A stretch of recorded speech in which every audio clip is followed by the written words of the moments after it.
Olá, nós estamos aqui com mais uma videoaula do componente curricular de História. Os professores de História da Rede Municipal de Ensino de Soure são Eli Carlos Silva, Leide Cleia Ferreira e Lenise Evangelista da Silva. Esta videoaula está sendo gravada para as turmas do 7º ano. Nós estamos aqui concluindo o nosso primeiro bimestre e também concluindo o assunto para a primeira avaliação. O nosso assunto é o Renascimento. Nós vimos, quando estudamos feudalismo, que o Renascimento ele foi uma das causas do fim do feudalismo. Bom, o feudalismo, então, ele é considerado um processo de transição da Idade Média para a Idade Moderna, tá? Então, o que foi o Renascimento? O Renascimento, ele foi um movimento cultural, artístico, filosófico, literário, científico, caracterizado pela valorização do homem. E esse movimento renascentista ele começa na Itália, na Europa. E por que esse movimento renascentista? Por que foi possível que tivéssemos um movimento renascentista, um movimento de caráter intelectual?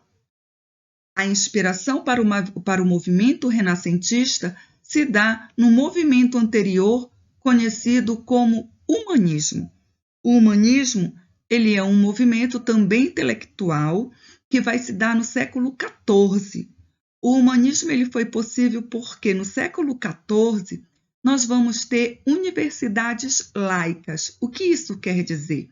Universidades que não estão mais sob o domínio da Igreja Católica. São universidades que se constituem fora do âmbito da Igreja Católica. E se estão fora do âmbito da Igreja Católica, elas desenvolvem uma nova forma de pensar, uma nova forma do fazer conhecimento. E é esse movimento humanista que vai dar suporte para o movimento renascentista. As universidades laicas, elas vão começar a priorizar os estudos dos textos clássicos da antiguidade de gregos e romanos. E passa a se desenvolver em vários lugares.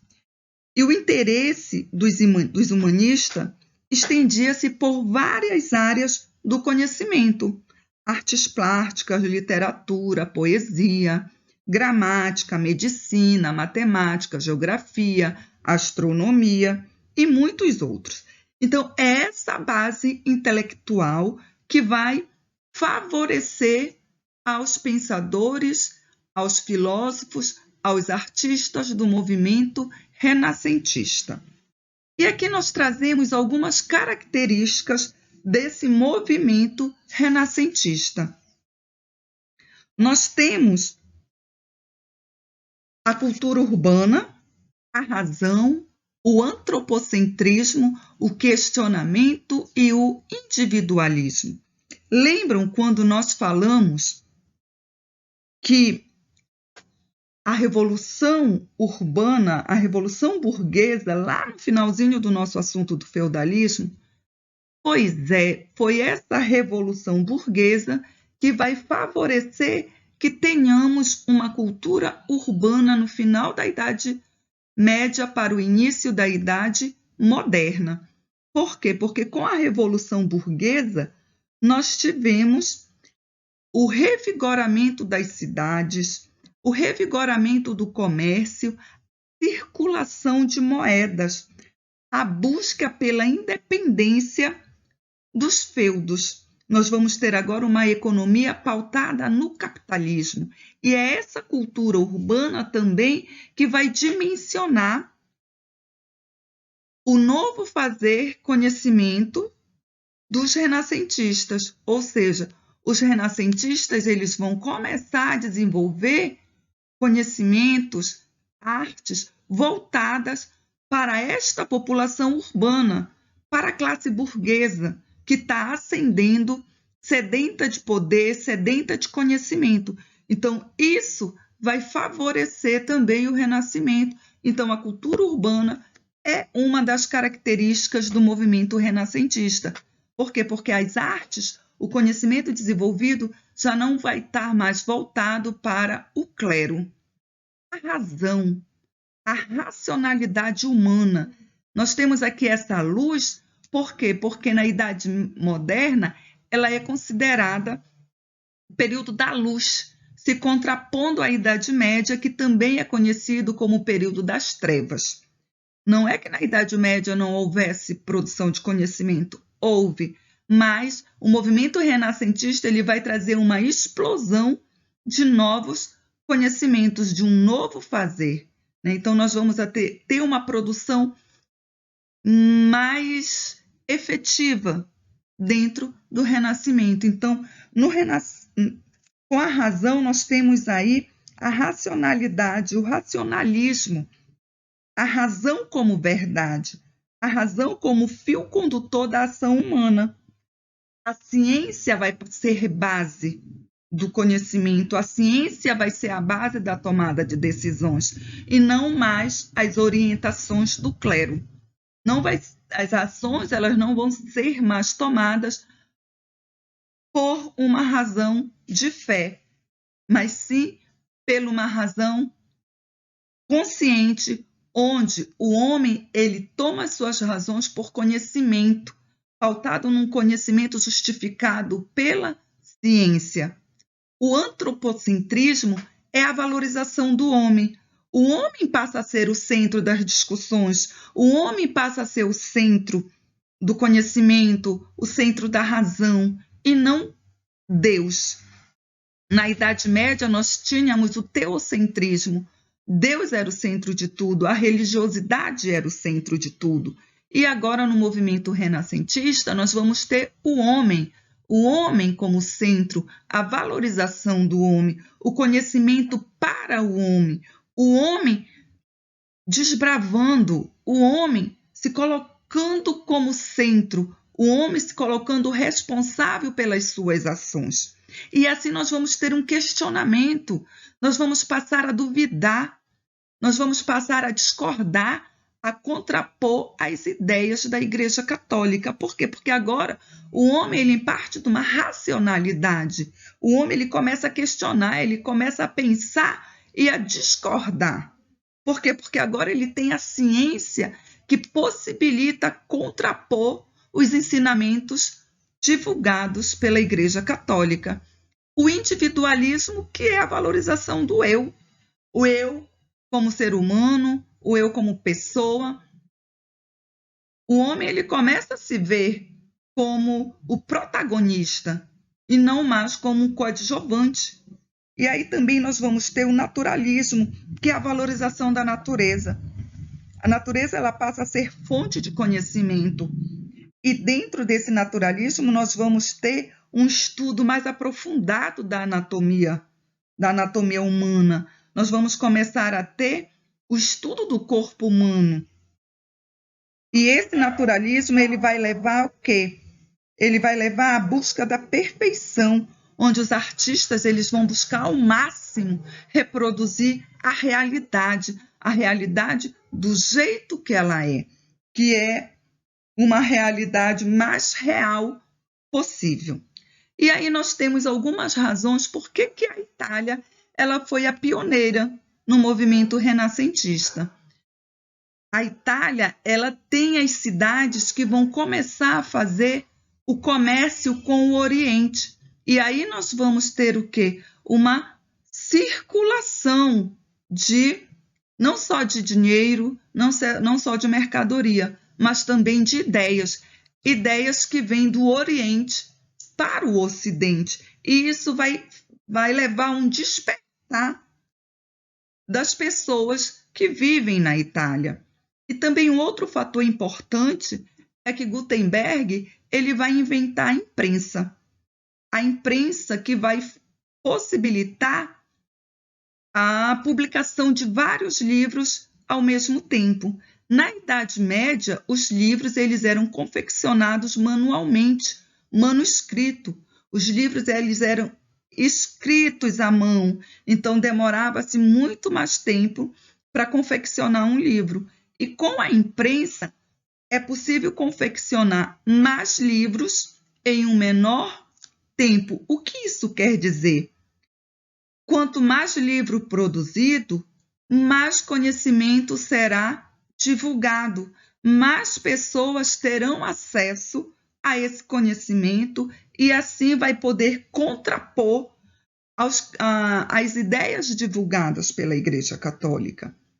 Um outro fator também que faz com que a Itália seja pioneira do movimento renascentista são os vestígios da cultura clássica, da cultura grego-romana.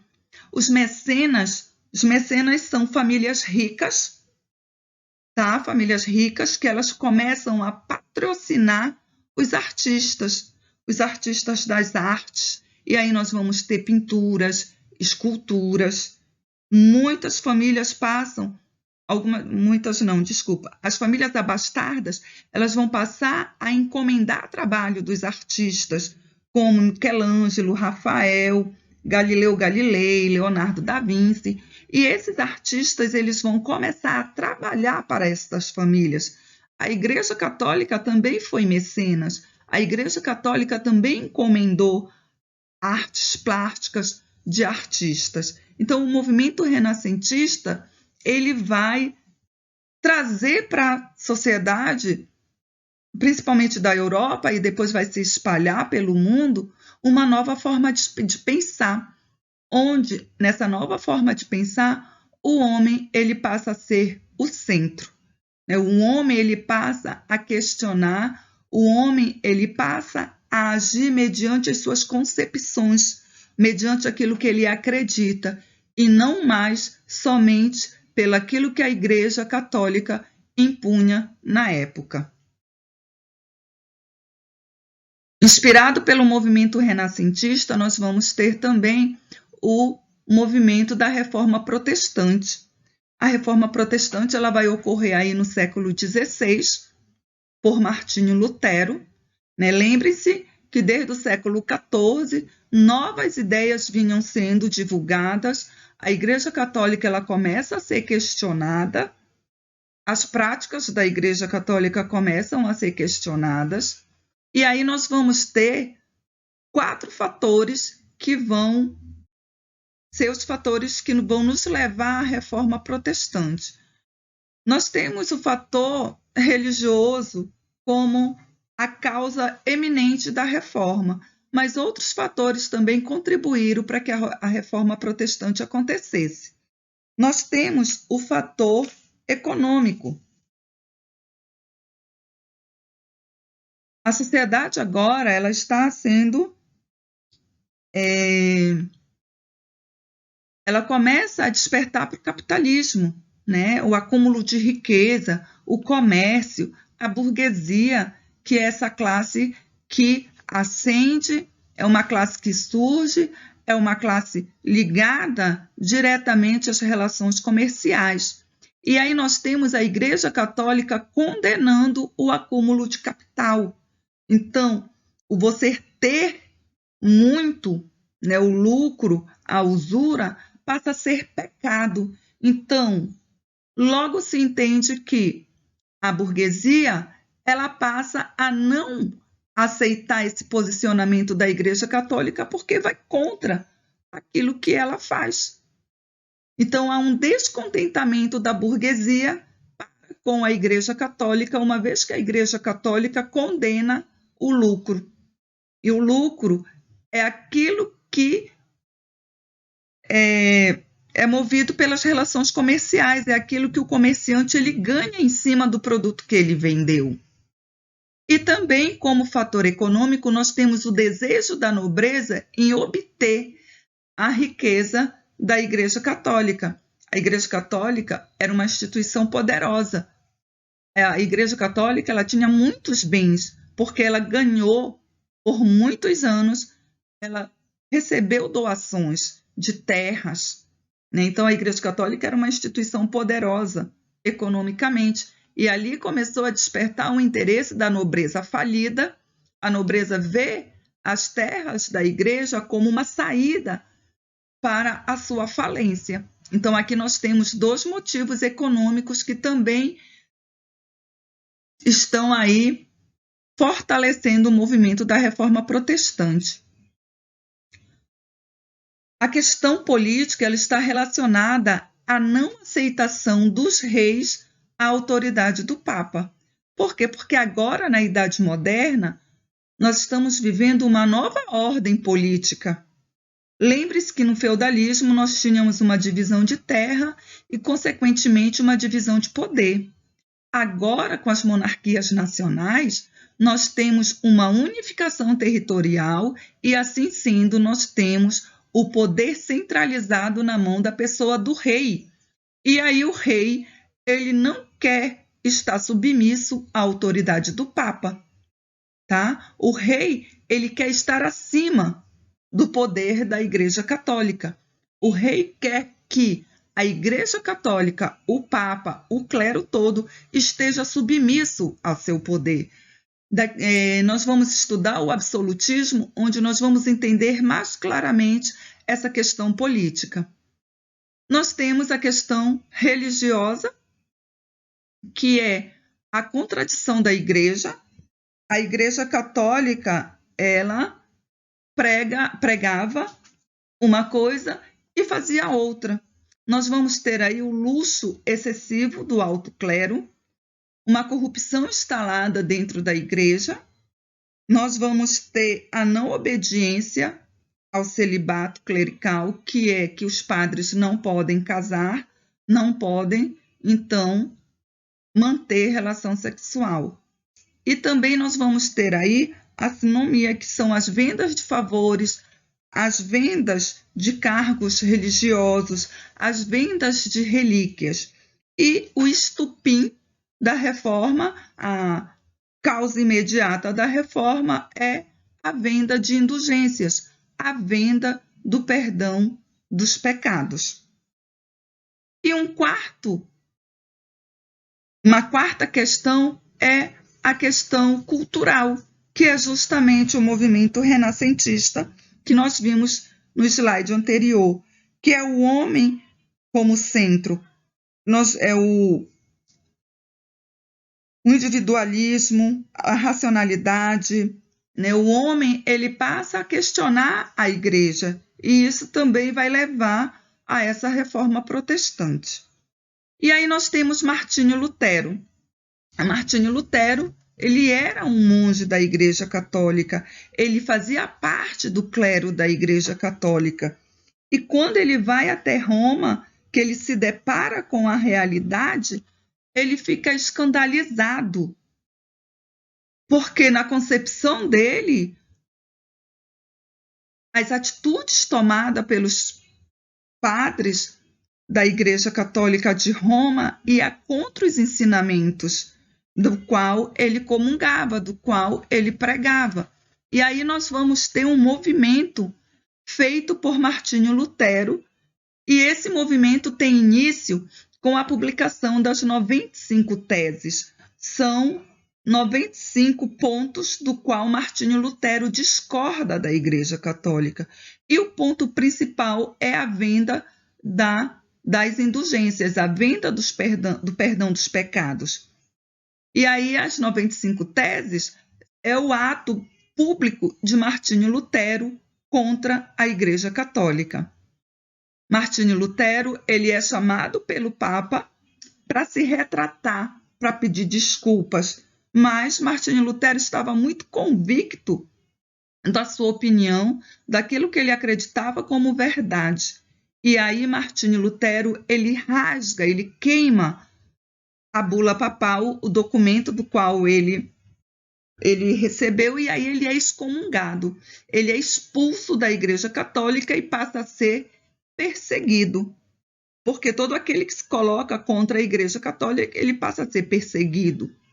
E aí nós vamos ter Martinho Lutero sendo acolhido pelo príncipe alemão, e aí ele se refugia, ele vai para o exílio, ele vai para a Alemanha, e lá ele traduz a Bíblia para o alemão. O que isso implica, essa tradução da Bíblia para o alemão. Até então, a Bíblia ela era escrita no latim, no idioma latim. E só quem lia a Bíblia era o clero, eram os padres, o papa, os bispos. E a população ela ficava sem ter esse acesso à Bíblia. Por quê? Porque a população não conseguia ler por estar no idioma latim. A partir do momento que Martinho Lutero traduz a Bíblia para o alemão, ele possibilita que os alemães comecem a ler a Bíblia e assim fazer a sua própria interpretação. Então, as principais ideias defendidas por Martinho Lutero eram que a salvação ela se dá pela fé, que é a justificação pela fé e não pelas obras, tá? A pessoa, para obter a salvação eterna, ela tem que ter fé.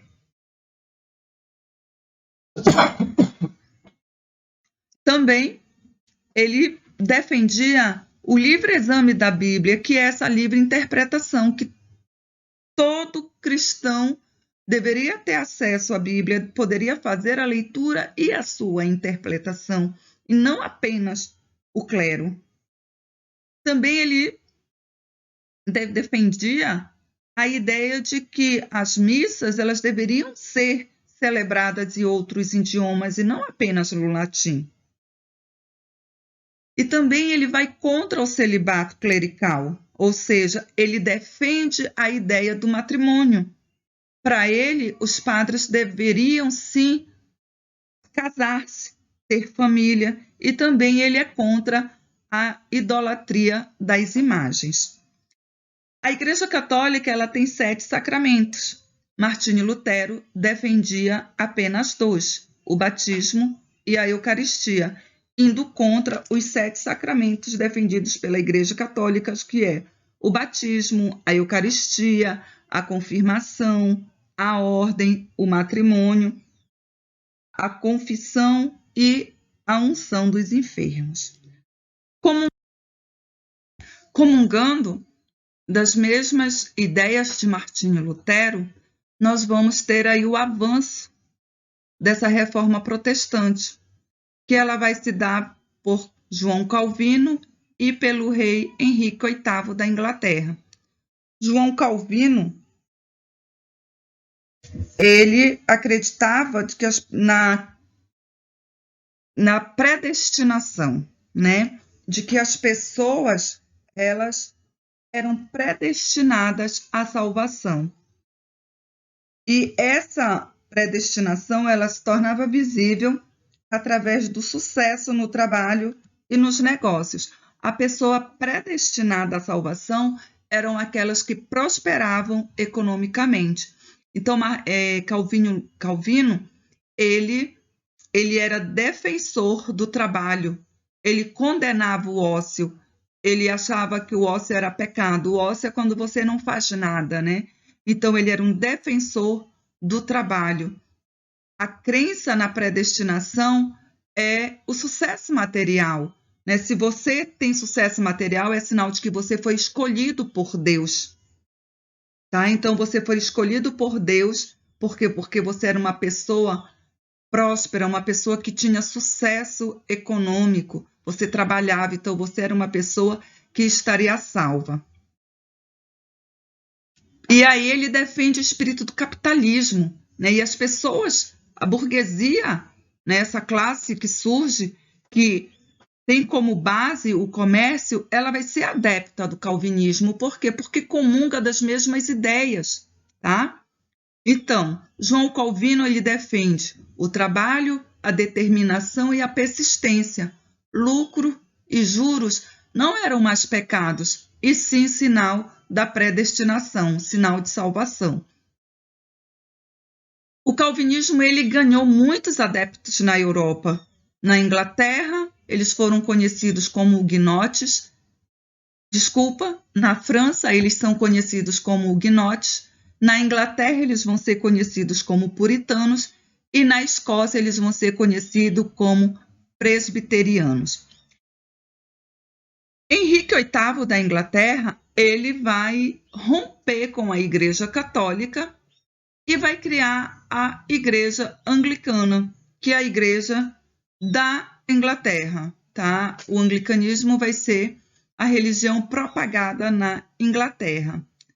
Uma das principais causas do rompimento de Henrique VIII com o Papa é o fato do Papa não ter autorizado o divórcio dele.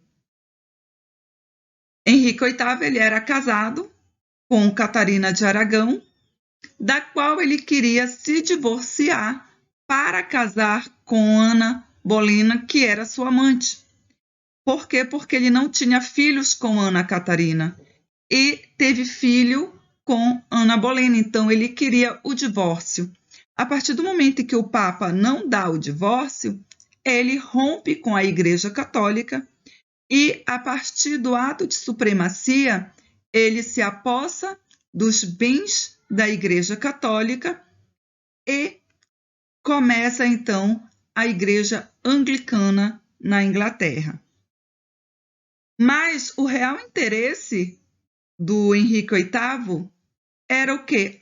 Era confiscar as terras da Igreja Católica, né? Havia um interesse político em criar uma igreja nacional e assim enfraquecer o poder do Papa e fortalecer o seu próprio poder enquanto rei da Inglaterra. Não esqueçamos que neste momento nós estamos vivendo já o capitalismo, onde a base do capitalismo era a posse de terras e bens, e a Igreja Católica era uma das grandes detentores de terras e de bens. Aqui nós temos um quadro que nós pegamos do professor Douglas, onde ele faz uma comparação da Igreja Católica, do luteranismo, calvinismo e anglicanismo, onde nós conseguimos perceber o que mudou e o que permaneceu, tá? A Igreja Católica, ela tem como seu reformador o Papa Paulo III, o luteranismo tem Martinho Lutero, o calvinismo Jean Calvino e o anglicanismo tem o rei Henrique VIII. Para a Igreja Católica, a salvação ela se dá pela fé mais as boas obras. Já para o luteranismo, a salvação ela se dá pela fé. Para o calvinismo, através da predestinação, que é a riqueza, e para o anglicanismo, pela fé. A Igreja Católica ela reafirma o culto aos santos e à Virgem Maria. Já o luteranismo e o calvinismo, eles acabam, né? Há uma abolição do culto aos santos. O anglicanismo permanece apenas com o culto à Virgem Maria. A Igreja Católica, ela reafirmou os 7 sacramentos que eu falei para vocês ainda há pouco, enquanto que luteranismo, calvinismo e anglicanismo ficam apenas com batismo e Eucaristia. A Igreja Católica também reafirma o celibato, enquanto que o luteranismo e o calvinismo não. Os pastores eles têm, sim, o livre arbítrio para casar-se, assim como também no anglicanismo, onde há uma aceitação do divórcio. A relação do Estado com as igrejas. O catolicismo ele reafirma o poder do rei, tá? Ele justifica a autoridade do rei, uma vez que ele diz que o rei ele faz parte, ele é um representante de Deus na Terra. Isso nós vamos ver muito no absolutismo. Martinho Lutero e Calvino, eles pregam a separação de igreja e Estado. Que cada um siga o seu próprio caminho e não haja intervenção do Estado nas relações da igreja e nem a igreja se interfira nas relações do Estado. E o anglicanismo nós vamos ver uma união entre igreja e Estado, uma vez que o rei é o próprio chefe da igreja anglicana. Como fonte de conhecimento, as 4 igrejas tem a Bíblia como fonte de conhecimento. Bom, essa foi a nossa videoaula, que fala um pouco do início da Idade Moderna, que traz como pontos principais a Reforma e o Renascimento, mas também nós temos ainda a Contra-Reforma. Ou vocês acham que a Igreja Católica ela ia ficar de braços cruzados e não fazer nada com o avanço do protestantismo, com a Reforma Protestante? A Igreja Católica também toma as suas medidas. E aí nós vamos ter o movimento da Reforma Católica e da Contra-Reforma.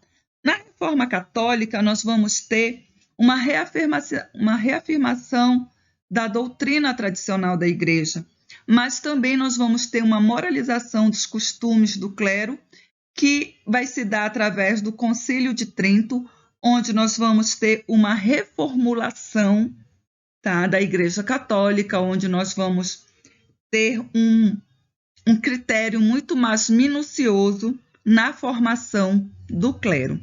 A Contra-Reforma vai ser o combate mais feroz, vamos dizer assim, um combate mais rígido à Reforma Protestante.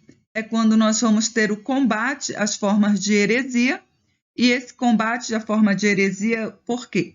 Vamos entender que a heresia é aqueles que se colocavam contra a Igreja Católica, eles eram considerados hereges, né? Porque eles eram contra aos dogmas estabelecidos pela Igreja Católica. E os hereges praticavam heresias, ou seja, quando eles afirmavam algo que viesse contra a Igreja Católica, aos dogmas e ensinamentos da Igreja Católica, eles estariam praticando heresia. E aí, para combater os hereges, foi criado o Tribunal da Santa Inquisição. Esse tribunal, ele recebia denúncias de que alguém estava praticando heresia, ele investigava. Na maioria das vezes, as pessoas eram levadas ao julgamento, condenadas, ou elas eram condenadas à fogueira, à morte na fogueira, ou teriam que se desfazer de seus bens. O Index, que foi uma lista de livros proibidos, qualquer pessoa que fosse encontrada lendo um dos livros proibidos, que é o Index, né, a lista dos livros proibidos, essas pessoas também eram acusadas de heresia. E esses livros, na maioria das vezes, eram livros de astronomia, né, livros científicos, da qual confrontavam os ensinamentos da Igreja Católica. E a Companhia de Jesus, que foi criada por Inácio de Loyola, do qual a Companhia de Jesus a ordem dos jesuítas, elas vão ser dispersas pelo mundo para combater o protestantismo. E aqui nós temos um desenho que ele reforça a nossa explicação. O Concílio de Trento vai ser a reunião dos líderes da Igreja Católica, onde vão ser estabelecidas novas medidas a serem tomadas de modo a expandir a fé católica e contrariar outras denominações religiosas. O clero ele vai começar a se fortalecer, ele vai começar a se reformular para combater as novas religiões que estão surgindo, tá? Aí nós vamos ter também a defesa da autoridade do Papa, a declaração do Index, que são a lista dos livros proibidos, que eu falei para vocês. São mantidos 7 sacramentos que eu havia falado para vocês. E o tribunal, a retomada do Tribunal da Santa Inquisição, julgamento, perseguição, prisão e morte. Aonde que esse Tribunal da Inquisição ele teve maior poder? Foi em Portugal, Espanha e Itália, tá? A criação da Companhia de Jesus, que são os jesuítas, os soldados de Cristo, eles foram para todos os continentes, para a Europa, para a África, para a Ásia e para a América. tá? A Companhia de Jesus, os jesuítas, eles estavam junto com Pedro Álvares Cabral por ocasião da chegada dele ao território brasileiro.